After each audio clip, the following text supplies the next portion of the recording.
Hi hello அனைவருக்கும் வணக்கம். நான் உங்கள் எஸ்வி. இது எஸ்வி பொலிட்டிக்கல் டாக்ஸ். ஸோ கடந்த 5 நாட்களாக இந்த பரபரப்பான சூழ்நிலையில் இன்று நம்ம இந்த அரசியல் சேனலை ஓப்பன் செஞ்சுருக்கோம். ஸோ இது முழுக்க முழுக்க தமிழ்நாடு அரசியல் மட்டும் பற்றி பேசாமல் தேசிய அரசியல் பற்றியும் பேசக்கூடிய ஒரு சேனலாக இருக்கும். கடந்த 5 நாட்களாக பார்த்தீங்கன்னா தமிழ்நாட்டில் ஒரு யார் முதல்வர் அப்படின்ற ஒரு இழுபறி நடந்துக்கிட்டே இருந்தது. ஒரு பெரிய பெரும்பான்மை பெறலனாலும் தாவேகாவின் தலைவர் விஜய், அந்த விஜய் ஃபேக்டர்னால தாவேகா 108 இடங்கள் வென்றிருந்ததை நம்ம பார்க்கலாம். ஸோ அது மட்டும் இல்லாமல் யார் முதல்வர் பெரும்பான்மை எந்த கட்சிக்கும் கிடைக்கல. ஆனால் இந்த 2026 தேர்தலில் மக்கள் பார்த்தீங்கன்னா ஒரு புறக்கணிச்சிட்டாங்கன்னு சொல்லலை, ஆதரவு கொடுத்துட்டாங்கன்னு சொல்லலை. பெருந்திராவிட கட்சிகளும் வேணாம் அப்படின்ற ஒரு நிலைக்கு சென்றிருக்காங்கன்றதை நம்ம பார்க்க முடியுது. ஸோ இந்த தமிழ்நாட்டு அரசியல் இதுவும் எடுத்துக்கிட்டிங்கன்னா பார்த்தீங்கன்னா திமுக, ஆஃப்டர் திமுக அப்புறம் எம்ஜிஆர் கட்சி தொடங்கியதுக்கு அப்புறமா பார்த்தீங்கன்னா திமுக அதிமுக இல்லை அதிமுக திமுக அப்படின்ற ஒரு கட்டத்தை இந்த 2026 உடைத்து பெரும்பான்மையான வெற்றியை கொடுக்கலனாலும் ஒரு 108 இடங்கள் தமிழக மக்கள் தாவேகாவுக்கு கொடுத்துருக்காங்க. ஆனாலும் யார் முதல்வர் அப்படின்ற ஒரு இது பார்த்தீங்கன்னா இந்த 5 நாட்களாக நீடித்து கொண்டே இருந்தது. ஸோ இதில் பல சுவாரஸ்யமான விஷயங்களை நம்ம பார்த்தோம். மெயின் ஸ்ட்ரீம் மீடியாக்கள் ஒரு டிஆர்பிக்காகவும் நம்ம சொல்லலாம், இல்லை ஒரு பரபரப்பான மக்களுக்கு இப்போது பிரேக்கிங் அப்படின்றதுல தான் ஒரு சுவாரஸ்யமே இருக்குது நியூஸ் சேனலில். ஸோ அந்த பிரேக்கிங் நிமிஷத்துக்கு நிமிஷம் ஒரு தலைவர்களாலும் பிரேக்கிங் வந்துக்கிட்டே இருந்தது. அதில் அந்த கிரிக்கெட்லலாம் சொல்கிற மாதிரி ஒரு இம்பேக்ட் பிளேயர் அப்படின்னு சொல்லுவோம். அந்த மாதிரி ஒரு இம்பேக்ட் பிளேயர் நம்ம அண்ணன் டிடிவி அவர்கள் திடீர் ஒரு பால் போடுற மாதிரி திடீர் ஒரு குண்டை தூக்கி போட்டார். எங்கள் தூக்கிட்டாங்க, எங்கள் ஆளை தூக்கிட்டாங்க, குதிரை பேரம் நடக்குது அப்படின்ட்டு அவர் சைட்லேருந்து புகார் சொன்னாங்க. தாவேகா சைட்லேருந்து அவர் கையெழுத்து போடுற மாதிரி வீடியோக்கள்லாம் ரிலீஸ் ஆச்சு. அப்புறம் அவர் இன்னொரு பால் போட்டார். ஆனால் அது எடுபடலை. என்டிஏ தலைமையிலான ஆட்சி தான் நடக்க போகுது தமிழ்நாட்டில். அண்ணன் எடப்பாடி அவர்கள் தான் சிஎம்மாக உட்கார போகிறாரு அப்படின்னு சொன்னாங்க. ஸோ பல தடைகளை மீறி நேற்று பார்த்தீங்கன்னா தமிழக முதல்வராக திரு சி ஜோசப் விஜய் அவர்கள் பொறுப்பேற்றார்கள். தமிழக வெற்றி கழகத்தின் தலைவரும் மற்றும் நடிகருமான அண்ணன் திரு சி ஜோசப் விஜய் அவர்களுக்கு என் மனமார்ந்த பாராட்டுகளையும் வாழ்த்துக்களையும் தெரிவித்துக் கொள்கிறேன். ஸோ இந்த வெற்றிக்கு பின்னாடி மக்கள் ஆதரவு இருந்தாலும் இந்த ஆட்சி அமைய ஒரு காரணம் பார்த்தீங்கன்னா கூட்டணி கணக்கு. ஸோ இந்த கூட்டணி கணக்கை தான் பல அரசியல் கட்சி தலைவர்கள் குதிரை பேரம் தமிழ்நாட்டில் நடக்க போகுது அப்படின்னாங்க. சிலர் ஆதரவு தெரிவிக்கும் போது கவர்னரோட ஆட்சி வரக்கூடாது, ஜனநாயகம் நீடித்து இருக்கணும் அப்படின்றதுக்காக நாங்கள் ஆதரவு தெரிவிக்கிறோம் அப்படின்னு சொன்னாங்க. ஸோ இந்த கூட்டணி கணக்கில் பார்த்தீங்கன்னா தமிழக மக்களுக்கு விஜய் ஒரு பெரும் துரோகத்தை ஏற்படுத்தி இருக்கிறார். ஏன் இந்த பெரும் துரோகம் அப்படின்னு சொல்கிறேன்னா, காங்கிரஸ் தலைவருமான நடிகர் விஜய் அவர்கள் காங்கிரஸுடன் கைகோர்த்து அவர்களுடன் கூட்டணியுடன் அவர்களுடைய ஆதரவை பெற்று முதலமைச்சராக ஆகியிருக்கார். நான் இதை அவரோட ரைட் மூவாகவும் நம்ம இதை பார்க்கலாம். ஏன்னா ஆட்சி அமைக்கணும்னா பெரும்பான்மையான இது தேவை.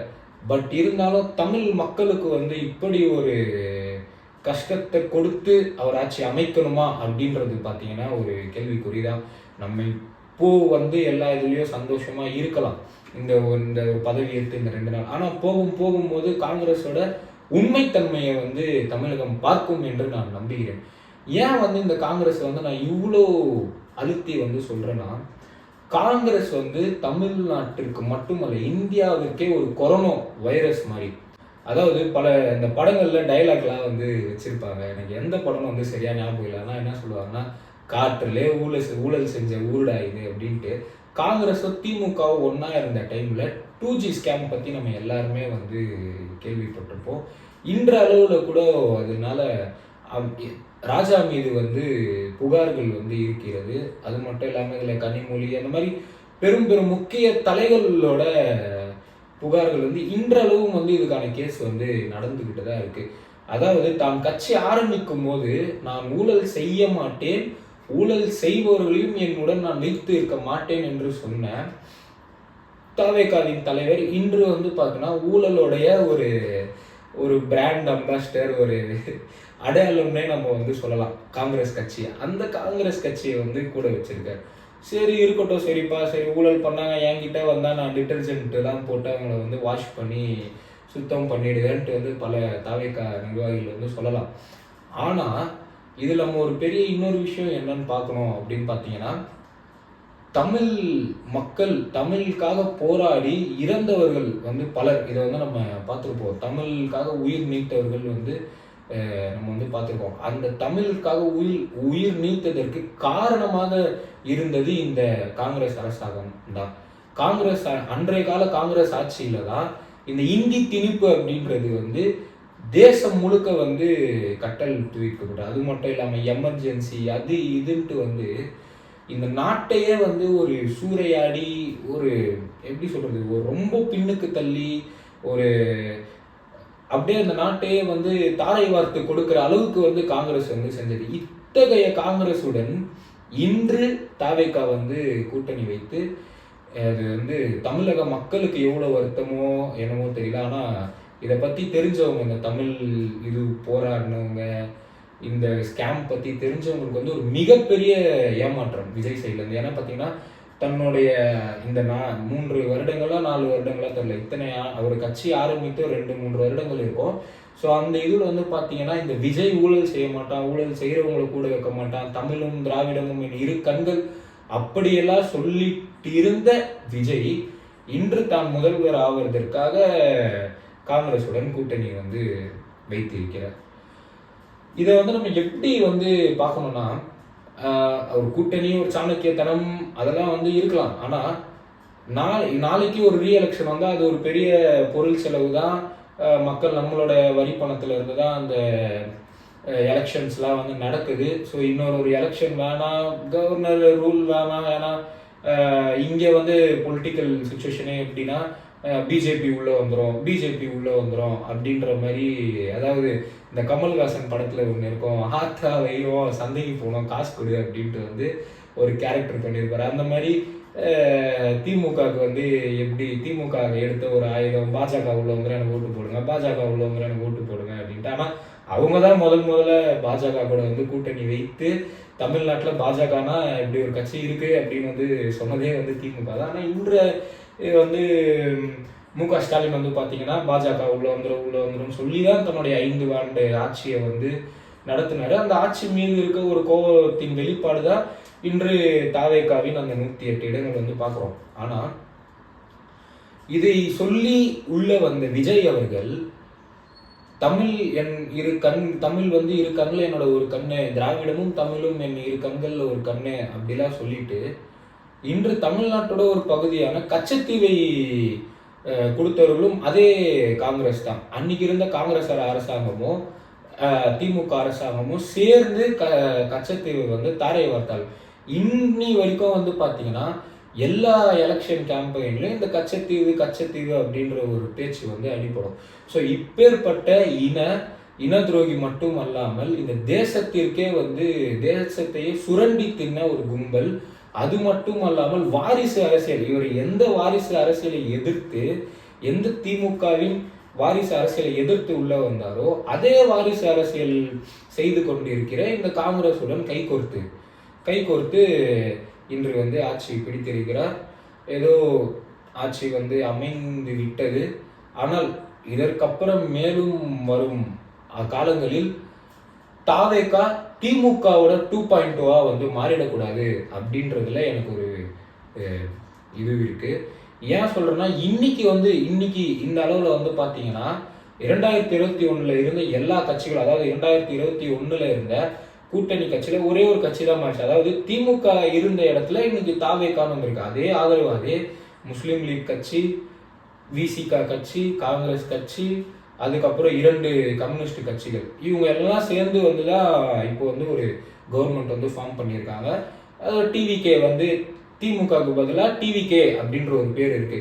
ஸோ இது பேரா மட்டுமே இருக்கணும் தவிர்த்து இது திமுகவா மாறிவிடக்கூடாது என்பதில் எனக்கு மிக மிக ஒரு கவனம் வந்து இருக்குது. ஸோ இதற்காக நான் போராடுவேன். என்னை போல் தாவேகா தொண்டர்களும் இதற்காக வந்து போராட வேண்டும். ஏன்னா இந்த வெற்றி வந்து பார்த்தீங்கன்னா என்னதான் விஜய் ஃபேக்டர் அப்படி இப்படின்னு இருந்தாலும், ஸோ அதை வந்து சோஷியல் மீடியாவில் விர்ச்சுவல் வாரியர்ஸான நீங்கள் தான் வந்து அதை இது பண்ணீங்க. ஸோ இதுக்கு மேலே தாவேகா தலைவர் விஜய் வந்து எடுக்கிற ஒவ்வொரு மூவையும் நீங்கள் வந்து கண்காணித்து இது பண்ணணும். ரெண்டாவது விஷயம், நேற்று முதல்வராக பொறுப்பேற்ற பின் தமிழக முதல்வர் வந்து 3 விஷயங்களில் வந்து கையெழுத்திட்டார். ஸோ அதில் முதல் வந்து என்னென்னு வந்து பார்த்தீங்கன்னா 200 யூனிட் வந்து இலவச மின்சாரம் அப்படின்றது. ரெண்டாவது விஷயம் வந்து பார்த்தீங்கன்னா பெண்களுக்காக பெண்கள் பாதுகாப்பு கருதி ஒரு சிறப்பு படை அப்படி வந்து ஒரு விஷயம் வந்து அறிவித்திருந்தார். மூணாவது வந்து பார்த்தீங்கன்னா கையெழுத்திட்டு இருந்தார். மூணாவது விஷயம் வந்து பார்த்தீங்கன்னா இந்த ஆன்டி ட்ரக், இந்த இன்னைக்கு இருக்கிற சூழ்நிலையில் அந்த போதை கலாச்சாரத்தை ஒழிக்கிறதுக்காக அதுக்கு ஒரு தனிப்படை அப்படின்ற ஒரு இதில் வந்து கையெழுத்து வந்துகிட்டு இருந்தார். ஸோ இந்த 3 விஷயத்தில் வந்து ஒரு விஷயம், ஒரு பெரிய ஏமாற்றத்தை வந்து திமுக எப்படி வந்து 2021 பல இலவச திட்டங்களையும் மக்கள் திட்டங்களையும் அறிவித்து ஏமாற்றியதோ அதன் தொடக்கம் போல இன்று வந்து பார்த்தீங்கன்னா, அதாவது நேற்று தமிழக முதல்வரும் தாவேகாவின் தலைவருமான விஜய் வந்து ஒரு தமிழக மக்களுக்கு வந்து ஒரு ஏமாற்றத்தை வந்து அளித்திருக்கிறார் என்றுதான் நம்ம வந்து சொல்லணும். ஏன்னா வந்து பார்த்தீங்கன்னா அவரோட எலெக்ஷன் மேனிஃபெஸ்டோவில் வந்து பார்த்தீங்கன்னா அனைத்து குடும்பத்துக்கும் வந்து 200 யூனிட் வந்து இலவச மின்சாரம் அப்படின்றத வந்து குறிப்பிட்டிருந்தாரு. ஆனால் நேற்று கையெழுத்திட்ட இதில் வந்து திட்டத்தில் வந்து பார்த்தீங்கன்னா, அதாவது 500 யூனிட்டுக்குள்ளே யூஸ் பண்ணுற குடும்பங்களுக்கு மட்டும்தான், அதாவது நிபந்தனையுடன் தான் இந்த 200 யூனிட் வந்து இலவச மின்சாரம் அப்படின்றத வந்து குறிப்பிட்டிருக்கு. அதாவது அந்த திட்டத்தை வந்து வெளியிட்டிருந்தாரு. ஸோ இதில் என்ன ஒரு ஏமாற்றம் வந்து பார்த்தீங்கன்னா, முன்னாள் முதல்வர் அம்மா ஜெயலலிதா அவர்கள் வந்து பார்த்தீங்கன்னா 100 யூனிட் இலவச மின்சாரம் அனைத்து குடும்பத்திற்கும் அப்படின்றது வந்து கொடுத்துருந்தாங்க. ஸோ இதுக்கு மாற்றாக தான் வந்து 200 யூனிட் வந்து நான் தருவேன் அப்படின்ட்டு சொல்லி மக்களுடைய ஆதரவு பெற்ற தாவேகா வந்து இன்னைக்கு வந்து பார்த்தீங்கன்னா தாவேகா தலைவர் தமிழக முதல்வர் வந்து ஒரு பெரிய ஒரு ஏமாற்றம் வந்து மக்களுக்கு வந்து கொடுத்துருக்காரு. ஸோ நம்ம எப்படி இந்த சொல்லலான்னு பார்த்தீங்கன்னா, இதுக்கு பேசாமல் பருத்தி மூட்டை குடோன்லேயே இருந்திருக்கலாமே, அதாவது அந்த 100 யூனிட் திட்டமே அப்படி இருந்திருக்கலாமேன்ற சொல்கிற அளவுக்கு அந்த ஒரு திட்டமானது இப்படி ஏமாற்றிருக்காங்க. ஸோ இதில் வந்து நம்ம தமிழக முதல்வர் ஸ்டைலில் சொன்னோன்னா, what bro it's very wrong bro அப்படின்ற மாதிரி தான் இருக்குது. ஸோ இந்த வீடியோவோட இறுதி கட்டத்தில் நம்ம வந்து வந்திருக்கோம். ஸோ இந்த இறுதி கட்டத்துக்கு முன்னாடி ஒரு விஷயம் வந்து பார்க்கணும். நேற்று வந்து பார்த்தீங்கன்னா நடந்த நிகழ்ச்சியில் வந்தே மாதரமும் தேசிய கீதமும் பாடப்பெற்ற பிறகே தமிழ் தாய் வாழ்த்து வந்து பாடப்பெற்றது அப்படின்னு ஒரு குற்றச்சாட்டு வந்து கம்யூனிஸ்ட் கட்சிகளும் திமுக, அதுக்கப்புறம் திமுகவோட ஐடி விங்கு, நம்ம சோஷியல் மீடியாலலாம் வந்து பார்க்கும்போது எப்படி இருக்குன்னா, இதுதான் வந்து நாங்கள் திராவிடியன் மாடல் வந்து சொல்கிறோம், இன்றைக்கி வந்து சமஸ்கிருதம் வந்து உள்ளே வந்துருச்சு, விஜய் வந்து ஆர்எஸ்எஸ்ஸின் கைக்குள்ளே நாங்கள் இதுகிராப்பத்தில் வந்து சொல்லிட்டு இருக்கோம் அப்படின்ற மாதிரி பல சோஷியல் மீடியா இதில் வந்து திமுகவோட பார்த்துட்டு இருந்தோம்.